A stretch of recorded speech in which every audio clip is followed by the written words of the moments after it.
Hey everybody, welcome back to the shop. Today we are looking at my first graphene infused product. Now you can see at the top here there's some black little bits. Adams claims this is the same graphene makeup as their full-blown ceramic coating, just in a much less concentrated fat version, I guess you could say. So the trigger won't like harden up. Helps it turn on, I guess. Hey, it smells nice. It doesn't smell like chemicals. It smells like, according to their malarkey on their website, it's supposed to smell like lemon and lime, and I would tend to agree. It does smell like a kind of a cheesy car air freshener, but when it comes to, spraying something like these, any scent's better than chemical, I guess. So we are going to be testing this in a couple different areas. It is one of the things I wanted to get for the long-term test that I'm going to start working on probably in the next month. I need the car parked for a full weekend to prep it, but it's coming up, I promise. But we're going to compare this to some ceramic-based products. Now, this is a spray coating. It is not a detailer. I am very aware of that, but it is going to be used as a reference point.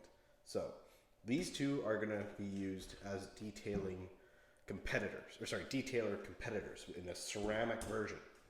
Let's see if ceramics makes more sense than graphene, because this is 473 mils and it is $26 Canadian.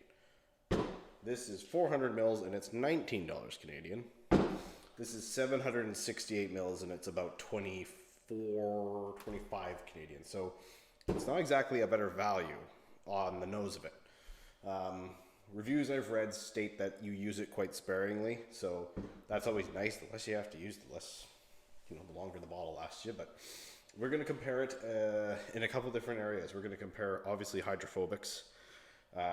We will be putting these on the hood of the car to test some real-world durability just between these three.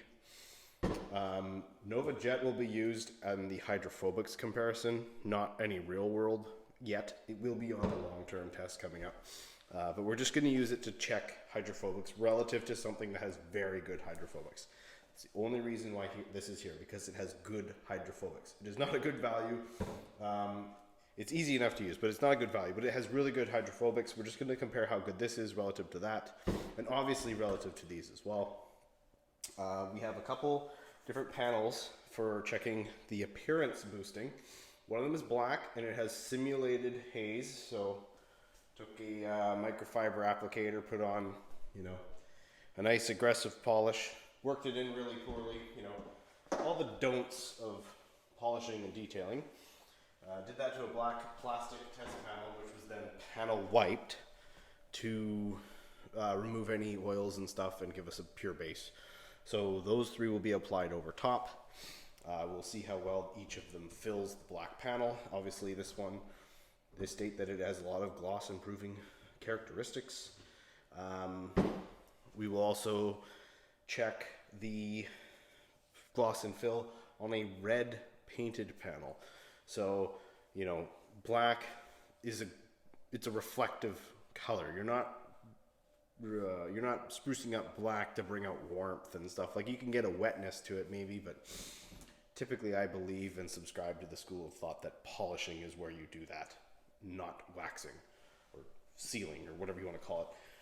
But we are going to use a red test panel that has not been prepped in any way. It has only been waterlessly washed and not nicely, and panel wiped just so there's no residue. So these three will be applied to that, as well as another product. I guess I would just use luster, because it's the other guy from that line that has good filling. I could use shiny wax or something like that, but luster's conveniently in front of me right now. So we'll use that to test the red fill, how much it improves the looks on a completely unprepped panel. Only degrease just to make sure that the waterless wash, which does leave behind some polymers, is not affecting anything. So sort of a real world is like, I just wash my car, I don't polish my car, I don't care about my car, but I want to spruce it up with a graphene infused detailer. Well, we're going to see what that will do to this. You'll see the panel is not It's properly painted. It's a factory finished panel. It's just not been taken care of. It's a tow hook cover with some scratches on it, I think. But either way, all of these things will show what they can do on a unprepped panel. And I've showed you it before on another car with these two guys, but we'll use this now as a reference point. And then the hydrophobic comparison will be done on the hood of the car, because that's a more real world test substrate. I mean, I can do hydrophobics on one of the panels that's going to stay in the garage for the next 2 weeks or whatever, but I do want to show it on the hood after driving in the world and washing it, because that is, you know, that is what everyone does with these products. At the end of the day, they do go on a car. You know, yeah, there's people like me who are crazy that have, you know, 10 plus test panels right now, but that's just so that I can control variables that otherwise, you know, you can't control. Like everyone says, like up to X amount of months. Well, you need to be able to simulate the perfect conditions to get the up to rating, right? You can't just throw it on your car in your climate and go, well, it didn't meet the maximum. Well, then they'll just fall back on the, well, in your area of the planet, you know, nothing lasts more than 2 weeks. So that's why we do that. That's why I have test panels, and that's why I also do real world testing. So without further ado, I'm going to start applying these guys to the panels, and then we will come back in with some results. The next day, I'm going to let everything cure overnight for the gloss and filling tests, and the car that I'm going to apply them to is not here right now, so I have to wait for it to come home. But once that's done, we'll assess the hydrophobics. I'll probably be checking the hydrophobics on these guys tomorrow morning, so it'll be an overnight cure in the garage, nothing crazy. It is still snowy and stuff here. It's starting to warm up a bit, but you know, there's gonna be a lot of salt and a lot of shmoo on the roads. It's gonna get on the car. It's gonna make it dirty. So it'll be interesting to see, you know, how they hold up after an evening and one drive in. Or so I'm not sure exactly when I'm gonna get to wash it, but I'm gonna try for the next day. So anyway, without further ado. Okay guys, so the car's back, hood's been washed, used waterless wash and ONR wash, have wiped it down, no, didn't wipe it down, waterless washed it, polished it with Meguiar's Ultimate Compound, wiped that off with panel wipe, and we've taped off the 3 sections here, and the guy along the bottom here. So I am going to put Nova Jet along the front, we'll do Atoms right in the middle, and then Geon and Megs on the 2 sides here. So we can see straight across between the two, Atoms to Megs, Atoms to Geon, and nothing getting in the way. There's 2 little control strips down here, so we can see what no water behavior looks like. So, because I think I'm going to let this test run for a month or 2, like kind of like I did with the Turtle Wax, wax and dry versus essence, just to see, because these are, you know, they're detailers. They're not supposed to run that long. Yes, Nova Jet is a spray coating.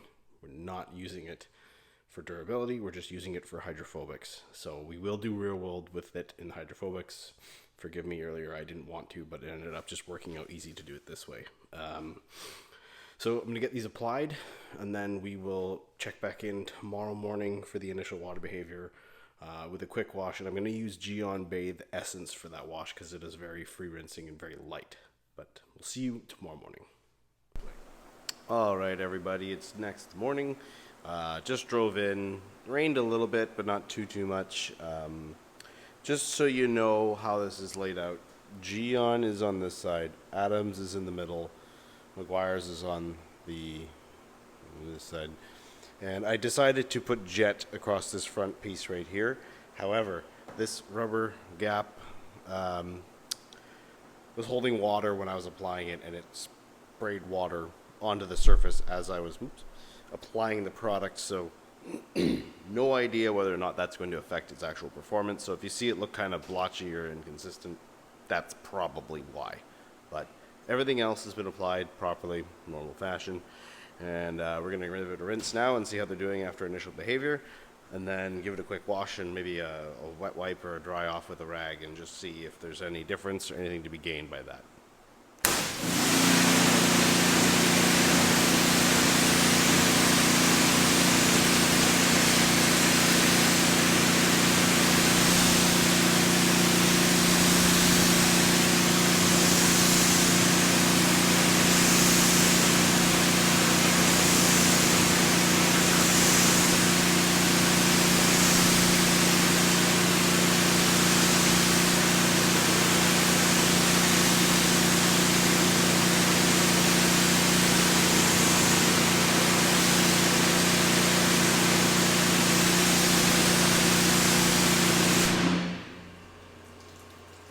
So it's pretty clear that all the sections are obviously there and performing. I'm going to say Adams is in third, or technically fourth if you count Jet, but it's definitely the last of the detailers. So hydrophobics-wise, at least, Meguiar's is it's just fantastic, and Geon's doing quite well as well. Yeah, it's definitely third of the three, and Jet, there was a little splotchy bit right here where it wasn't quite consistent, but the rest of it is at an extremely high level, and I'd say it's in line, probably a little bit higher than Meguiar's, but right up there, like super good. So I'm going to get the bucket out, give it a quick wash to see if that changes anything. If it gets worse, we'll give it a wet wipe, dry it off, see if that brings anything back. And then we'll go from there. We'll let this run for a month or so until I decide to strip the car bare and start the long-term test with a bunch of shmoo. But yeah, here we go. Okay, car's washed down with Geon Base Essence. Yeah, pretty neutral shampoo. Leaves very little behind. Rinses very cleanly, so I like it for that. And it's super concentrated. Anyway, let's rinse it off, see how things look afterwards.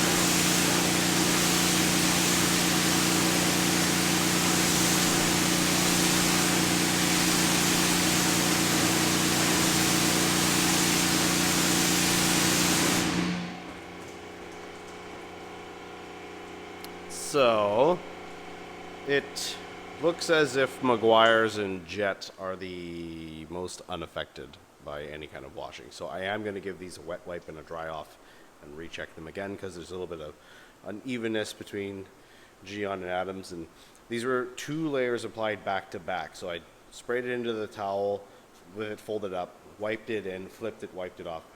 Did it again just to make sure they were consistent, but all of them were towel applied, no applicators. So there was a tape line across the bottom here to separate the Jet section from the top, so you will see some, it looks like they don't go all the way to the very bottom, and that's because there was tape there. But let me give this a wipe off, we'll see how it looks after. Okay, so wet wiped it with a warm soaked rag, wrung it out, dried it all off, so there's pretty much no moisture left now on the panel. I'm going to re-rinse it, see how they reactivate, if there's any difference between post-wash and post-wipe.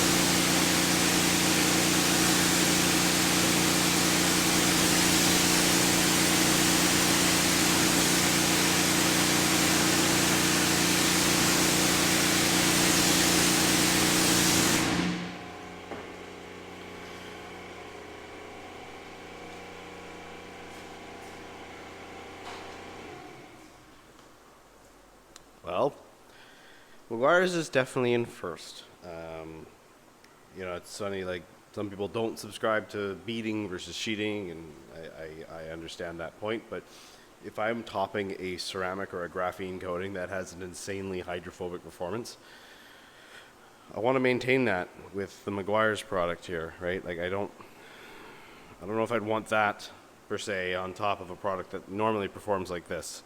So we'll see how they hold up long term. We'll give it a month or so because they're all detailers. I don't expect them to last more than a month. I wouldn't ask them to last more than a month, to be honest, just because of how easy they are to apply. But we'll look into that. Tonight I will film the filling and gloss enhancing portion because it'll be 24 hours just to let things fully cure off and breathe. So we'll get to that tonight, and then we'll wrap this dang video up. Okay, everyone, here we are. We're checking out the black panel, which has simulated swirls, so I've done it via polishing. So it's fairly consistent throughout. It's a softer black trim with a gloss finish on it, so it's pretty easy to swirl. And we're using it to see the kind of filling you can expect from the Adams product versus the competitors we have here. So Nova Jet is on this, not Luster. Luster is on the red panel, which we'll look at after this. But cutting straight to the chase here, I'm going to go through the 4 sections. We'll have a look at how they compare to the control line versus the fill, the treated area, and then I will tell you which one's which, and see if you can see which one you prefer, see which one you think is the fancy graphene and which one is just your ho-hum ceramic. So competitor 1, I'll try and move the light around so you can see it, and that is the control. I don't know about you, but that doesn't look much different. So 1, competitor 2, which did quite a bit more filling, so it's much better there. Competitor 3, yeah, definitely darkened it quite a bit. And competitor 4, which again darkened it. It's pretty close between these two. I gotta say, between these two, it's really well, like really good job. Number 1, not so hot. Now, who is who? Drum roll, please. This one is Adams Graphene. So Adams Graphene is not doing much more. I mean, it's it's really not any different. Even from the naked eye, you can see the tape line just faintly. Next to it, this one here is Meguiar's hybrid ceramic detailer, so it did a very good job. Next to that is Geon's ceramic detailer, which did a great job here, did a very good job filling that in. Well, next to that is Nova Jet. So even though Luster is technically the glossier of the two of those two, according to the manufacturer, did a decent job, and all these guys, all of them outfilled the Adams Graphene. So let me just get this switched around. We'll pull out the red panel and we'll have a look at the color fill. Okay, so this is the red test panel. This has not been polished or had any kind of treatments done to it. It's just been waterless washed and panel wiped. Now you'll notice that all of the lights are back on again because I can't see a freaking difference. I'll bring you in right nice and close here. The tape was right on these lines, and you tell me, but I am barely seeing any difference there. Even if I go up to the top, it's hardly noticeable. They're all pretty equally the same, be it good or bad. So, I mean, I can tell you the competitors. You had Meguiar's up here, Adams on this section, Geon here, and Nova here. But I think I'm gonna have to either just clean this up and use it as a perfect panel or do simulated wear, because I cannot tell a difference at all. Alright, let's wrap this thing up. So what have we learned in regards to graphene products versus ceramic? Nothing. So far in this comparison, there is nothing I can state that gives the graphene product an edge. And yes, Luster and Jet are, you know, much higher price bracket products, so they aren't really a direct competitor, but Meguiar's is sold at the same store that sells this here in Canada. Geon is available online almost anywhere, so they're fairly attainable for those who are looking for them. And, you know, Geon and Meguiar's filled better. Meguiar's had the best hydrophobics. Price-wise, I think Geon and Meguiar's are fairly close. Geon might be a tad cheaper in Canada, but in the States it might not be the same. So, but either way, I would reach for Meguiar's nearly every time based on the performance I've seen. Slickness, gloss, hydrophobics. I know it plays over top of coatings well, so I don't have a question there. There's nothing in this really to tell me that the Adams Graphene Detail Spray is worth it over any of these products. And Yes, this is just the detail spray, and I can't really give it a proper comparison because Adams doesn't have a ceramic detailer.